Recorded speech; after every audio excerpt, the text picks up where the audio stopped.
Victoire difficile du Real, 2 buts à 1 à domicile face à un adversaire qui l'a franchement secoué.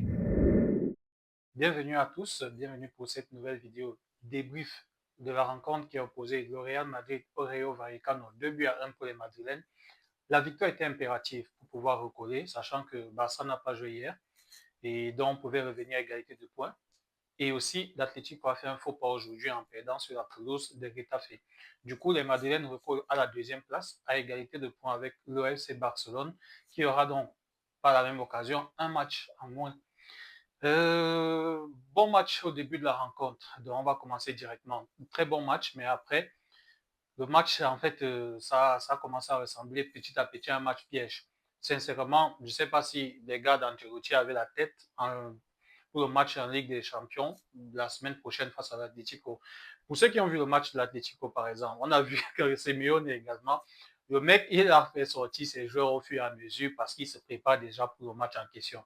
Donc, est-ce que c'est ça, en fait, que les joueurs madrilènes avaient en tête? Parce que on a senti au début du match un peu de sérieux, mais après, ça a commencé à lâcher.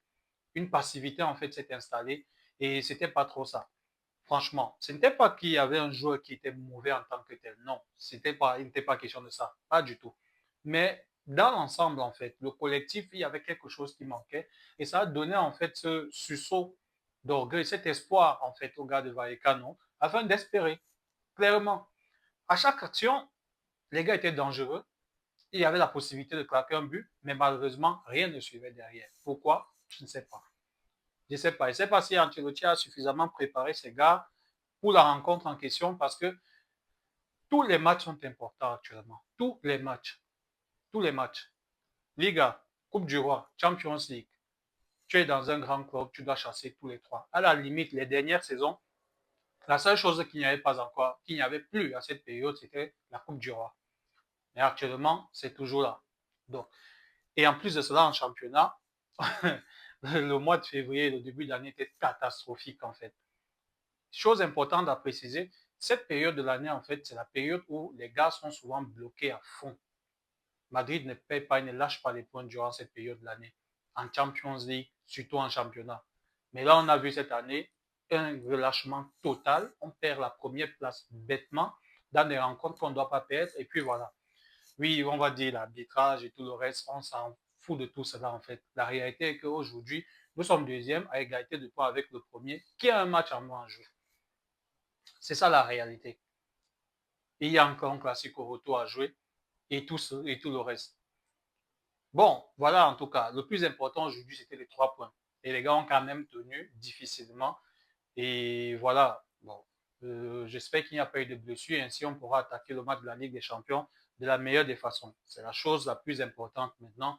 Ne pas perdre sur la pelouse de l'Atlético Madrid la semaine prochaine.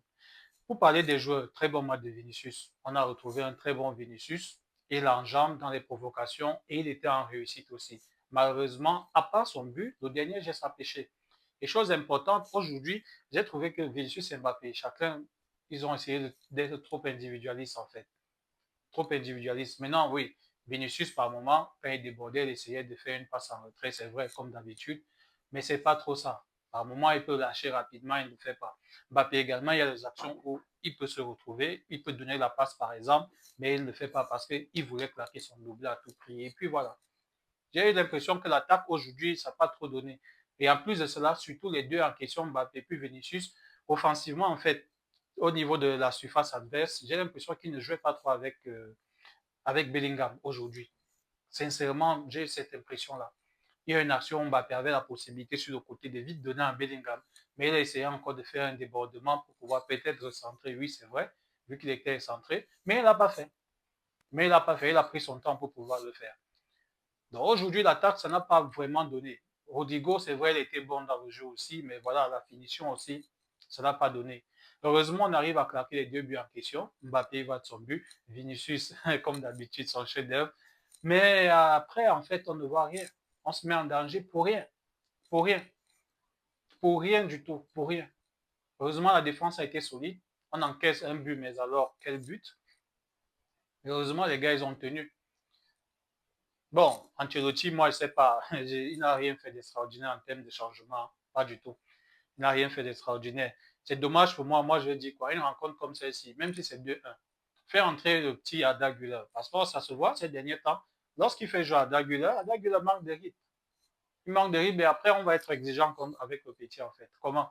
Surtout sachant qu'il est en jeune. Donc, je suppose que le petit jeune et jeûner au Real Madrid, ça doit être très hyper exigeant. Je ne sais pas si Ancelotti prend ça en considération ou alors c'est aussi pour cela qu'il ne fait pas jouer à Güler. Je ne sais pas. Je ne sais vraiment pas. Mais sincèrement, la gestion de son effectif n'est pas très, très bonne. Très bonne, pas très bonne du tout. Il fait entrer les Kamavinga après qui commence à faire des fautes bêtes et par-ci, par-là. Bon, heureusement, notre Valverde a joué. Il a rejoué après le match de la Ligue des Champions. J'espère qu'il pourra donc être à 100% la semaine prochaine. On l'espère. Bon match de Modric dans l'entrejeu. Très bon match, capitaine comme d'habitude. Je pense qu'il va entrer en cours de jeu, en tout cas, la semaine prochaine. Et je ne le vois pas débuter parce que ça va être très physique. Je pense qu'Ancelotti va aller pour bétonner son milieu de terrain avec un Tchouaméni en 6, avec Bellingham, bien évidemment. Peut-être qu'Amazinga va commencer, en fait, sur le côté aspect physique, un tout petit peu. Maintenant, en fonction de l'évolution du match, la physionomie, peut-être qu'il pourra entrer Modric pour avoir une meilleure maîtrise au milieu de terrain, mais ça reste à revoir en tout cas. Maintenant, la question, c'est la défense centrale. Quelle défense va jouer, en fait, contre l'Atlético? On sait qu'Asensio sera titulaire. Mais est-ce qu'il va mettre Alaba vu que Rudiger a eu un problème? Je ne sais pas. Est-ce qu'Alaba ou Rudiger, qui? C'est mieux que Rudiger soit là en tout cas. Parce que c'est vrai, Alaba, il a joué tout le match aujourd'hui. Il retrouve des sensations. Il a fait une bonne rencontre en tout cas. Quelques petits déchets un tout petit peu, mais il était bon dans l'ensemble. Mais je ne pense pas que ce soit suffisant pour jouer contre l'Atlético. Les gars, l'Atlético bousculent franchement. Et il nous faut un Rudiger avec son lieutenant Asensio qui est à côté de lui. Donc, sincèrement, j'espère vraiment que Rudiger pourra être opérationnel pour jouer contre l'Atlético. Parce que là, il ne faut plus blaguer du tout. Ce n'est plus la blague. Ce n'est plus la blague. Et nous ne sommes qu'en huitième de finale.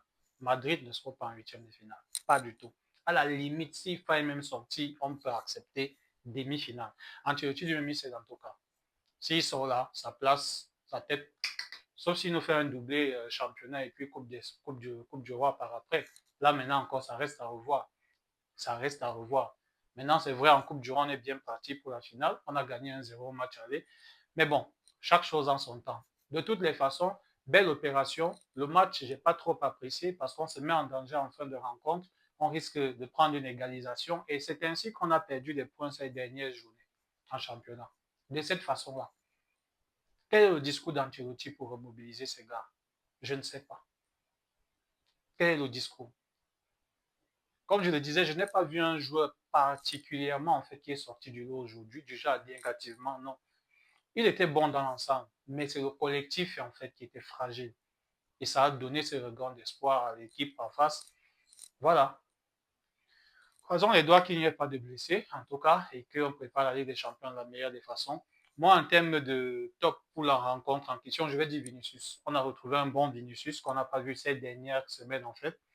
Son envie, en fait, d'aller toujours vers l'avant, de provoquer et la réussite qu'il a eue aujourd'hui. Malheureusement, la finition, ça n'a pas grandement suivi, mais j'espère qu'il sera remuant et virevoltant aussi de cette façon en Ligue des Champions face à l'Atlético. Donc, moi, je dirais top Vinicius. Par rapport aussi, Kylian, parce que mine de rien, il a mis son but. C'est bon pour lui. 18e but, s'il vous plaît. Première saison. En plus de cela, il continue à aller sur les pas de Cristiano Ronaldo. Donc, j'espère vivement que les deux en question nous feront une meilleure rencontre face à l'Atlético. Parce que, chose à préciser, au match aller, les deux n'étaient pas du tout dans leur assiette. Peut-être qu'ils étaient suffisamment fermés et serrés, je ne sais pas, mais ils n'ont pas fait un bon match du tout.